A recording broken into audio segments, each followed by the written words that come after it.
The last time we came off-roading, I had a military-style Hummer. Today, I've brought a serious machine. It's the 2016 Toyota Land Cruiser. It has a 360-degree camera, TVs for the rear seats, a giant navigation screen, and automatic climate control, automatic cooled and heated seats, and adaptive cruise control. It is my favorite car on sale today, and it costs almost $85,000. And now it's time to get it dirty. Joining me today are Phil, who attempted to kill me last time, and Danny, who has this Land Rover LR3, and they both know what they're doing, and I have no idea, and I'm driving an $85,000 SUV. Let's do it. This off-roading excursion began in the same way that most off-roading excursions begin.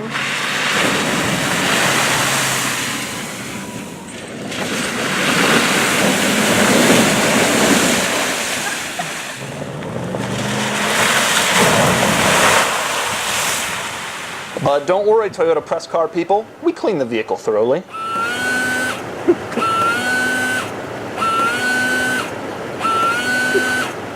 Then the real off-road adventure began, except on the very first trail.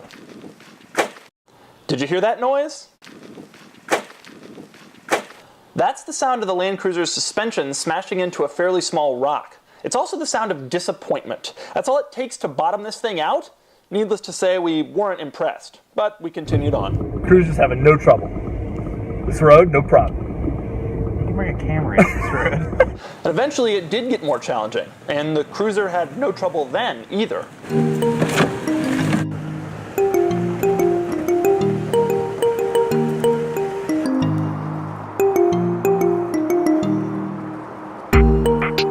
Every time I go off-roading, I'm reminded how unbelievably uncomfortable it is to go off-roading.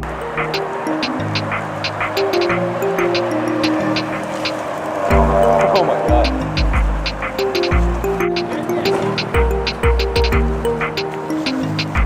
Straighten out a little bit.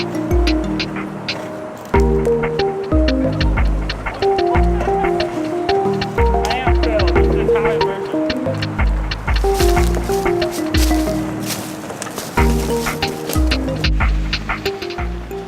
So avoid that rock.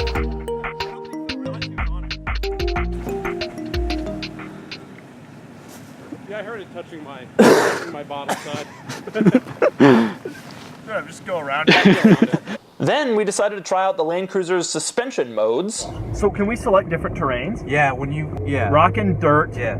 rock, mud and sand. What are we on now? Mogul? Mogul. And its unique crawl control feature, which is sort of like adaptive cruise control for off-roading. You set it, you take your foot off the pedals, and you steer, and the Land Cruiser does the rest, with only one little problem. Does it sound as bad as... Yes, it does. It sounds like little dwarves are working inside. Some from the back, I think. Straight. Forget about the noise though, and it's a really cool feature. We're good? Look at that. Yo, I didn't have my foot on the brake or gas. Near the end of our day, the Land Cruiser encountered some real hurdles.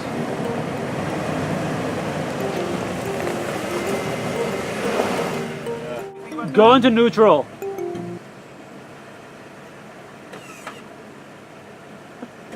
Electronic. Yeah. He may want to put his diff lock on too. Yeah. Oh, that's what. Yeah. And then, with the differential locked,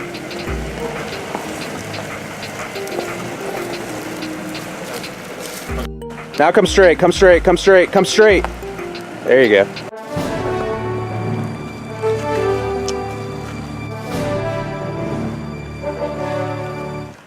the next one was even harder. Back up. No, back up. A little bit left. Okay, go.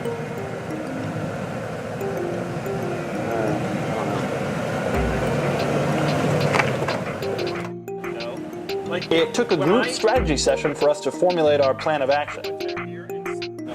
Left, keep it, don't touch the wheel. Yep, let it crawl up. Okay, cut it hard right. You guys are good. Second gets up, we're gonna go right a little bit. Left. left a little bit. Yeah. You're good. Good. You're good. Keep going.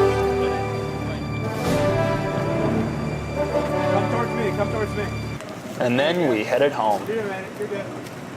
Although the comment section of every single YouTube off-roading video is littered with remarks about how my grandfather could do that in his Crown Victoria, I was there, and this one was pretty technical. And aside from its original hiccup, the Land Cruiser did great. It's also worth noting that I drove down to Washington, D.C. in an overnight snowstorm during the week that I had the Land Cruiser, and I drove around one night in Manhattan in New York City. In both places, it was as capable as it was out on the trails. There's not many cars you can say that about. More importantly, when it came time to say goodbye to the Land Cruiser, getting back in my old Range Rover has never been such a disappointment.